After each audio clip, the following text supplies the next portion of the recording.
सरस्वती शिक्षा समिति पाली की ऑनलाइन कक्षाओं में सभी भैया बहनों को हार्दिक स्वागत अभिनंदन। कक्षा द्वितीय, विषय हिंदी, अध्याय 17, राजा दिलीप का गौ प्रेम, दिनांक 13 अक्टूबर 2020।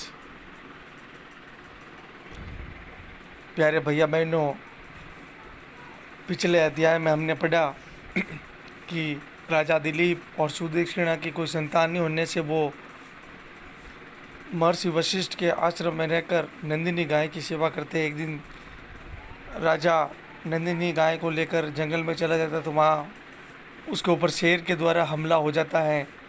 तो उस अध्याय में आगे क्या होता है, इस पर शेर बोला, राजन मैं भी तो आपकी प्रजा हूँ, क्या पशु को भूखे मारना अधर्म नहीं है।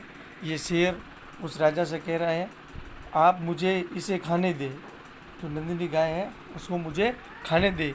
राजा दिलीप ने शेर की इस बात को सुनकर अपना धनुष बाण भूमि पर रख दिया और शेर के सामने हाथ जोड़कर खड़े हो गए। उन्होंने शेर से कहा, अच्छा तू इस गाय को छोड़ दे और मुझे खाकर अपनी भूख मिटा ले। तो जैसे ही शेर ने कहा भाई ये तो अधर्म है, उसी समय राजा दिलीप धनुष बाण को भूमि पर रखकर शेर के सामने सिर झुकाकर हाथ जोड़कर खड़े हो गए और कहा, चल इसके बदले तू मुझे खा ले और अपनी भूख मिटा ले, इससे मेरा धर्म भी नहीं टूटेगा। यह बात सुनते ही शेर अदृश्य हो गया, वहाँ से गायब हो गया। नंदिनी ने राजा और रानी की सेवा और भक्ति से प्रसन्न होकर आशीर्वाद दिया कि उनके एक प्रतापी पुत्र उत्पन्न होगा।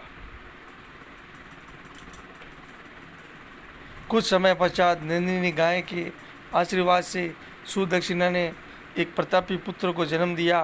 यही बालक बड़े होकर महाराजा रघु के नाम से प्रसिद्ध हुए। इन्हीं के नाम पर रघुकुल वंश चला। राजा दिलीप की गौ भक्ति अमर है।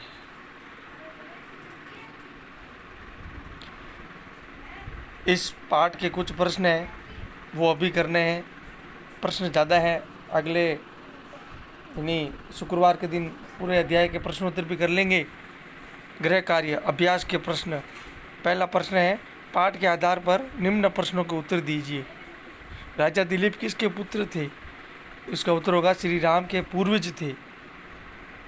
ख, उनकी पत्नी का क्या नाम था? उनकी पत्नी का नाम उत्तर सुदक्षिणा। नंदिनी किसकी पुत्री थी? नंदिनी कामधेनु गाय की पुत्री थी।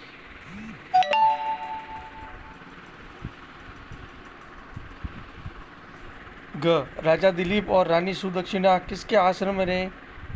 उत्तर महर्षि वशिष्ठ के आश्रम में रहे। रघुकुल वंश किसके नाम पर चला? इसका उत्तर होगा महाराजा रघु के नाम पर।